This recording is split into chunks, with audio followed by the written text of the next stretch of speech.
Pleasure to meet you guys. Congratulations on taking part in this film. But first of all, were you a fan of the series? Yeah, we were, weren't we? Yeah, I mean, we all have younger siblings as well, so it's kind of been a family tradition to watch the Kung Fu movies, Kung Fu Panda movies, and it's always like a fun family thing to do, isn't it? It's just like, it's just a great thing. Great, yeah. It's an amazing franchise. So big fans. Finish. And how did it all come about? So you doing a cover of Kung Fu Fighting and a cracking clip. Oh, thank you. We were lucky enough that Fox approached us, which is, for us, that was awesome because we're kind of blown away by that. And they just asked us to cover Kung Fu Fighting.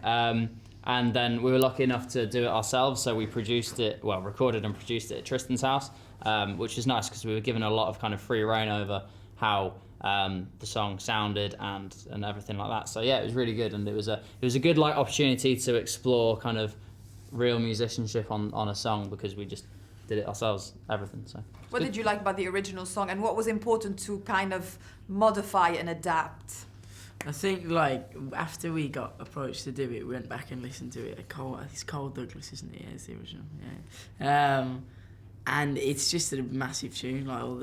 Like James was saying, the musicianship on the original track's really, really cool, and it's got a very kind of like authentic sound. So we didn't kind of want to go too close to that. Like I think it was important to like leave that as is and then put our own stamp on it. Because if we tried to like emulate the original, I think we'd just murder it, to be honest. So we tried to make it a bit more Vamps sounding.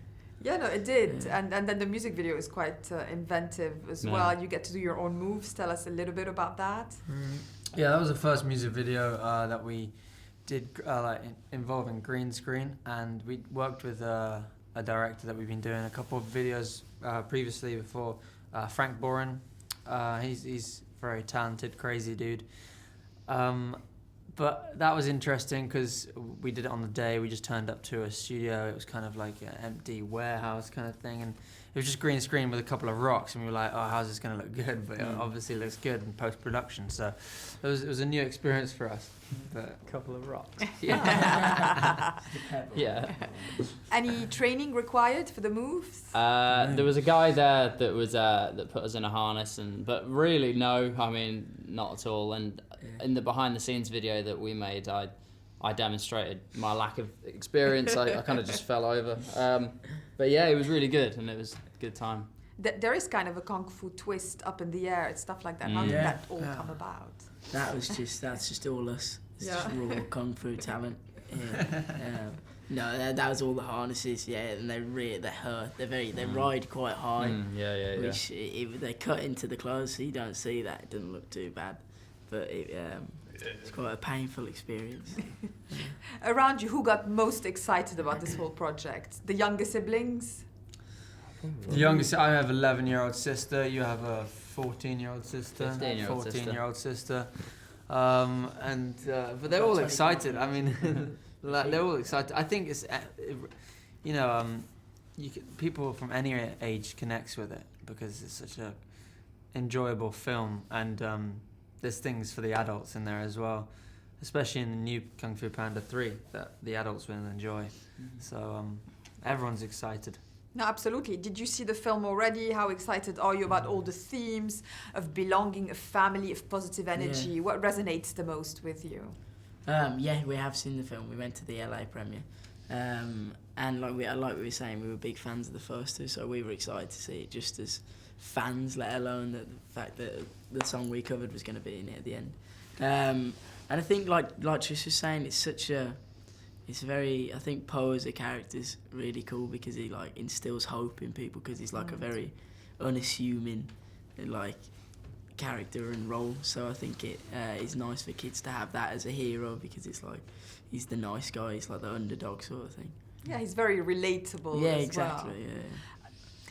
Technology has helped so much your career from the start, YouTube videos, etc. Where are you at now? How much are you enjoying the success that comes directly from the fans? You guys don't need exterior marketing. I mean, doing things like this kind of highlights to us how awesome it's been, like the development and evolution of the Vamps, to be given crazy opportunities like this. But yeah, I mean, we keep on remembering kind of how our fans were active on social media at the start of the Vamps and kind of helped the Vamps kind of persona snowball, hopefully, throughout kind of the world of Twitter and stuff. So yeah, we're really grateful for that, and things like this kind of remind us of why it's been really good. What remains the main influences of your music? Obviously, there's a lot of covers of songs that you like, but what inspires you the most? Everything, to be honest. I think in terms of songwriting, you draw a lot from personal experience.